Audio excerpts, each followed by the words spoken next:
Hello and welcome to Rebecca Assimilates. So today we are going to be talking about something I guess that is a little bit rude. It's one of those things that you're told when you're like a child that you shouldn't do because it's quite rude. Mind your own business. Oh, you shouldn't be listening to what they're saying. But we are going to be pondering about the importance of eavesdropping for a writer.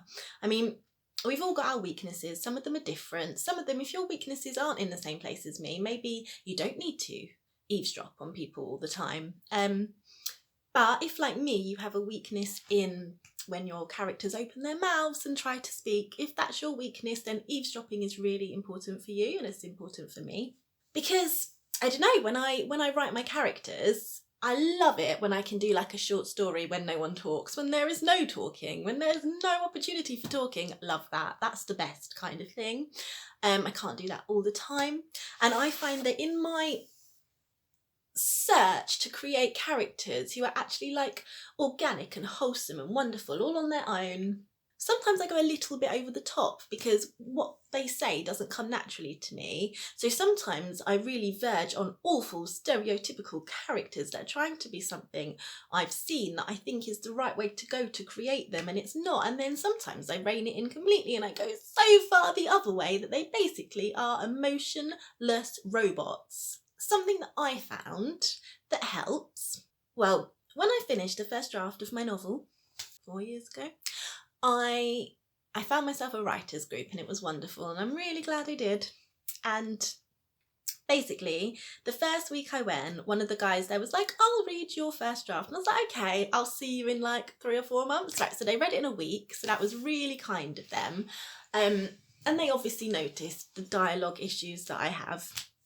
And I mean, I'm not talking the he said, she saidness of it, or, you know, the structure of how I write it when people talk. I'm literally talking about the things they say and how they say them. So he gave me some advice. And he said to me that I needed to get out there and I needed to listen to people. I need to listen to people's conversations. I need to get in people's heads in different situations and think about, you know, why they're saying what they're saying and who they're saying it to and what kind of dynamic they've got going on. And that it will really help me with my problem. And I didn't really listen at first because I'm not very good at getting out there on my own. I always feel like if I'm going to be in a busy place, I need to have like a friend with me. And then it's very difficult to be like, hey, friend, can you come with me and do this? I'm not going to talk to you while we're doing it. You're just going to be there just because I need someone there. But I'm actually just going to listen to everyone else but you. You can't talk. So I didn't do that. And I just didn't do it. I didn't think I'd need to. I thought somehow my character speech, it would just get better over time somehow. But eavesdropping is so important. If your particular Achilles heel is dialogue and character speech, you've got to learn how to do that thing that's a little bit rude. Eavesdropping is so important. So maybe, I don't know, if you decide that you would like to take up the challenge of learning to eavesdrop, I mean, I know it's a little bit hard under certain current circumstances, being, you know, the lockdown that we're all in, but one day we'll be allowed back out again. That'll be nice. I mean, things might get slightly back to normal. Basically, if you feel like you need to do this, maybe it could be like when you're on the bus or on the train, maybe listen to people. Maybe it's going to be when you're waiting for these things, when you're waiting for the bus or the train. Maybe you have children and, you know, once a day you have to pick them up from somewhere, maybe a playgroup, school, nursery, something. You're in a place where there's a lot of other adults, maybe not adults, let's not be ageist, but a lot of people collecting children. And it's that kind of awkward time when, you know, you're all huddled in a room together and you've been doing this for a few years now and you really should have got to know each other, but none of you know each other. You're all just like parents of the kids, and it's a bit weird, this like, you know, 7-8 awkward minutes a day that you spend with these people that you actually kind of know quite well, weirdly. And then at some point, 2 of them strike up a conversation. It's amazing. 2 of them are talking. Like, what are they saying? I mean, in this kind of situation, you can't help but eavesdrop. You know, it's silence, absolute awkward silence. You can't just pretend you're not listening. You are listening. What are they saying? What are they saying to each other? How are they saying it?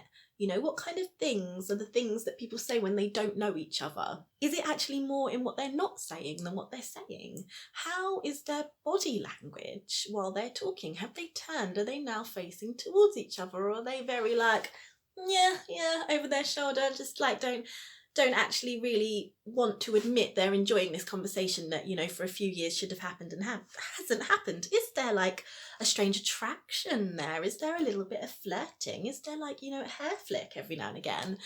You know, tomorrow when you go, will they talk again? Will they accidentally come together and talk again? And the day after, and the day after, and the day after? And will they actually start, you know, looking a bit nicer when they turn up? Because, you know, they're flirting. There's flirting happening. It's not, when you eavesdrop, it's not always going to be juicy, unfortunately. But sometimes it's in those quite like stagnant everyday conversations that you actually learn things.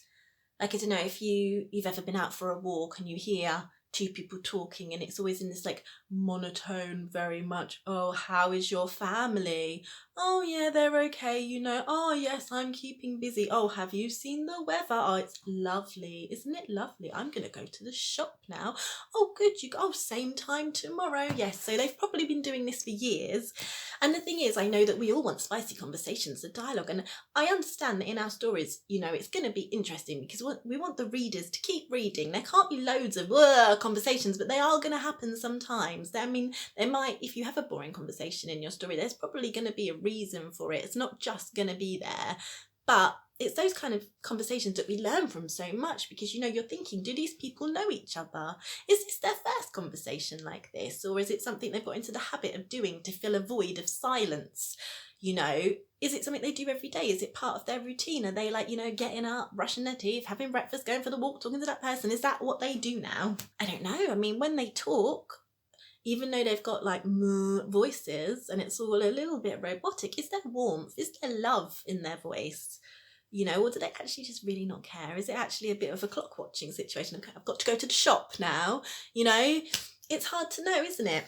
There are a lot of eavesdropping opportunities out there when everything goes back to that normal that I talked about earlier. And I would like to know how you do it. How do you eavesdrop? If you do it for the same reasons as I do. Research, obviously, and, you know, comments, please tell me why you eavesdrop, if you do it to help your writing, if it has helped your writing, if, you know, you have the same weakness as me and when your characters speak, but you found a whole other way of getting around it. I would like to know what that is. So please tell me, please communicate and interact with me. I need it. I'm in lockdown. Oh my God. Okay, so basically, in summary, human conversation is really important and it is so complicated and diverse, and the reasons for it can be so different, and the way the words are delivered can just be so affected by like such a ripple effect of so many things, and we're never going to really understand it. And because of that, we never really have to completely understand our characters. They're people, they're realistic people. Who knows what's going on in their heads?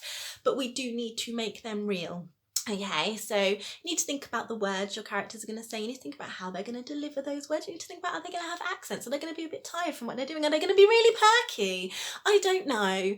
But you need to work all this out, and it will help if you do a bit of eavesdropping. So it is boundless, the research, the free resource that we have to eavesdrop.